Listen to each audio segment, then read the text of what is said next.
Você já se perguntou por que alguns barcos, apesar de parecerem decentes na superfície, são praticamente impossíveis de vender?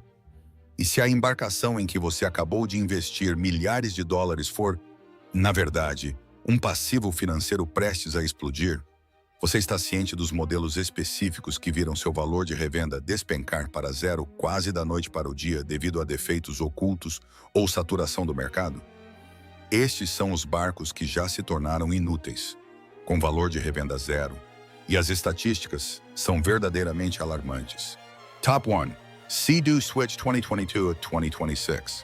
O Sea-Doo Switch não teve tempo de depreciar com a idade. Ele foi destruído por algo muito mais rápido. Um alerta de segurança marítima da Guarda Costeira, citando vários capotamentos, várias fatalidades e uma falha fundamental no design do casco foi seguido por um recall cobrindo todos os Switch já produzidos.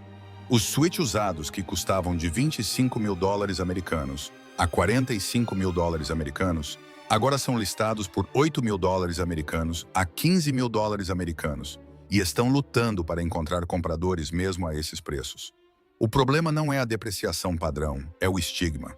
Cada Switch usado carrega um número de identificação do casco vinculado a um defeito de segurança documentado que matou pessoas. Compradores particulares não tocam nele por medo de responsabilidade civil. Os revendedores não o aceitam na troca por causa do risco para a marca. E as seguradoras estão cada vez mais relutantes em emitir apólices para um barco que a Guarda Costeira sinalizou. Um Switch de 2 anos pelo qual um proprietário pagou 40 mil dólares americanos é funcionalmente inútil.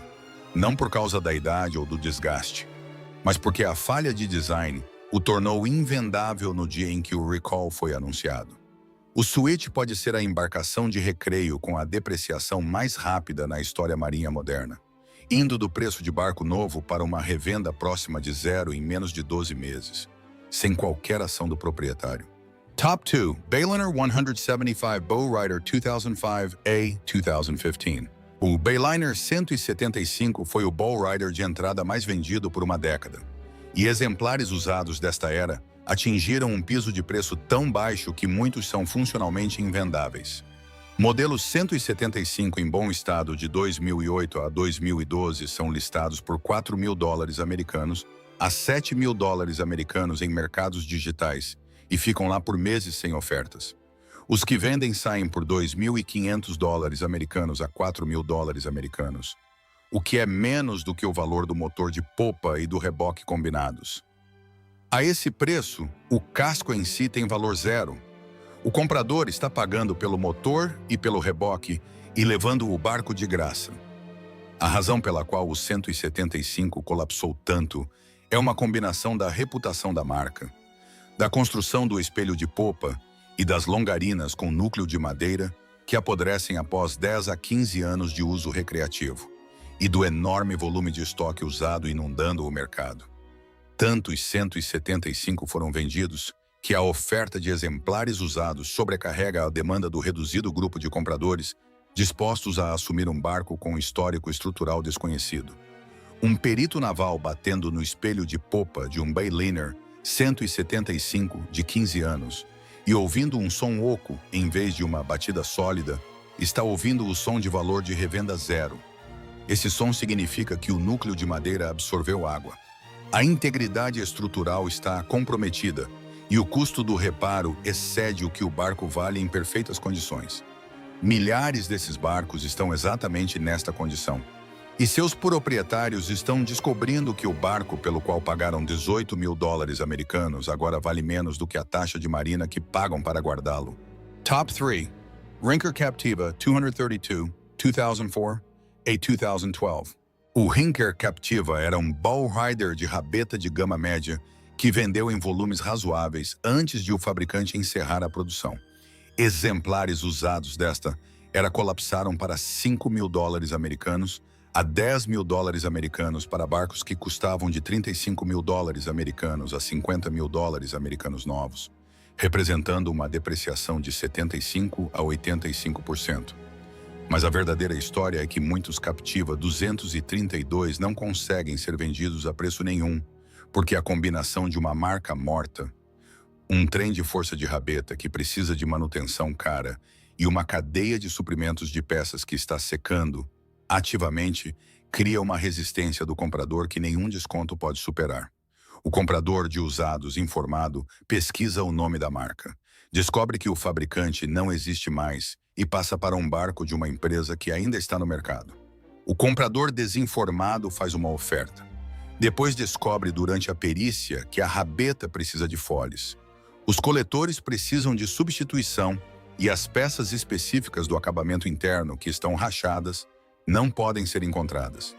A estimativa de reparo excede o preço de compra e o negócio fracassa. O barco volta ao mercado por um preço mais baixo e o ciclo se repete. Cada Rinker Captiva usado está a uma perícia de ser invendável.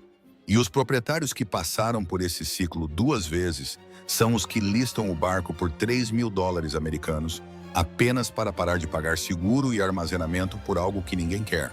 Top 4 Tahoe Q4 EG5 2006-2014.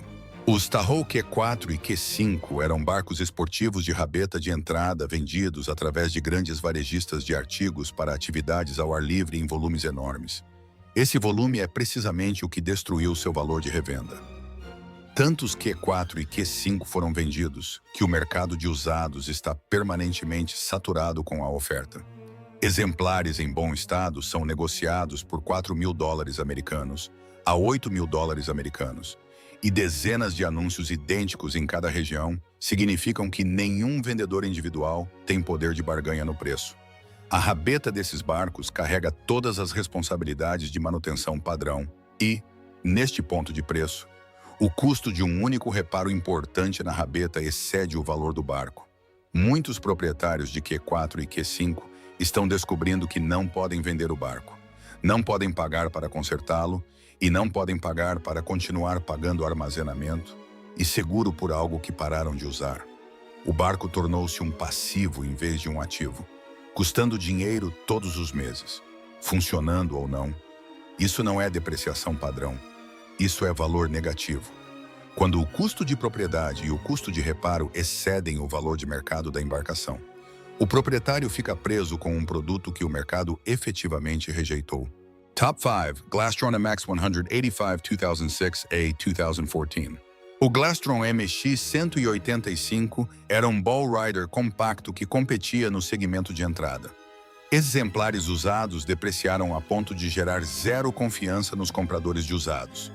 Um Glastron MX 185, listado por $5.500 americanos, compete com todos os outros ball riders de entrada no mercado de usados e, quando o comprador não reconhece o nome ou sua situação atual, ele muda para uma marca mais estabelecida, listada pelo mesmo preço. O reconhecimento da marca é a moeda das vendas de barcos usados. E este modelo não tem mais nenhum. Os barcos que vendem na faixa inferior estão sendo comprados por compradores que planejam usá-los por 2 ou 3 temporadas e depois descartá-los. O que significa que mesmo os compradores dispostos a ficar com o barco o tratam como um produto descartável em vez de um ativo durável. Quando o grupo de compradores vê seu barco como descartável, o valor de revenda atingiu zero em todos os sentidos significativos. Não é mais um investimento. É uma utilidade temporária que eventualmente será descartada porque o mercado não suporta mais sua sobrevivência a longo prazo.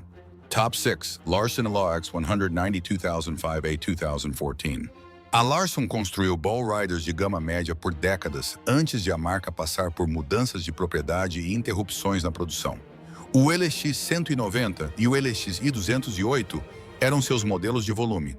Ball riders de rabeta de 20 pés com acabamento decente para sua época. No entanto, exemplares usados colapsaram para $5.000 americanos a $9.000 americanos. E o status corporativo incerto da marca cria a mesma ansiedade de disponibilidade de peças que mata o valor de revenda. A construção da Larson usava longarinas e espelhos de popa com núcleo de madeira nesta era, e barcos que foram armazenados ao ar livre, em climas frios do norte, por mais de 10 invernos, mostram a intrusão de umidade e degradação do núcleo que empurram os custos de reparo estrutural para além do valor do barco. Um Larson com longarinas macias e um espelho de popa questionável Não vale a pena consertar, porque o reparo custa mais do que um barco melhor de uma marca sobrevivente. O comprador informado sabe disso, e o comprador desinformado descobre durante a perícia. De qualquer forma, o barco não vende. Ele permanece preso em um estado de limbo, onde é caro demais para consertar e danificado demais para valer qualquer coisa para um navegador experiente. Top 7. Stingray 195 2008 a 2016. O Stingray 195 era um bow rider compacto de rabeta que vendia pelo preço no segmento de entrada a médio. Exemplares usados depreciaram para $4.000 americanos a $8.000 americanos. E o ônus da manutenção da rabeta neste ponto de preço os torna economicamente irracionais de possuir. Um comprador que adquire um Stingray 195 por $6.000 americanos e depois descobre que a rabeta precisa de substituição de foles, serviço de rolamento do gimbal e inspeção de risers está olhando para $2.500 americanos a $4.000 americanos em manutenção em um barco que vale $6.000 americanos. Nessa matemática, o custo para tornar o barco confiável excede metade do seu valor total, que é o limite onde a maioria dos compradores desiste e a maioria dos proprietários decide que é mais barato deixá-lo apodrecer do que consertar. A população de Stingrays negligenciados com manutenção de rabeta adiada crescendo em garagens, pátios de armazenamento e áreas de armazenamento morto de marinas representa um estoque que nunca retornará ao mercado de usados como barcos funcionais. Eles serão vendidos para peças ou descartados, o que é a definição literal de valor de revenda zero. Se esta análise mudou a maneira como você vê o mercado de barcos usados e as armadilhas ocultas nesses modelos, inscreva-se e curta o canal. Dedicamo-nos a descobrir o histórico financeiro e os segredos da indústria que muitos prefeririam manter enterrados. Proteja seus investimentos futuros mantendo-se informado conosco. Nossa próxima investigação sobre os tesouros e armadilhas do mundo marinho será aberta em breve.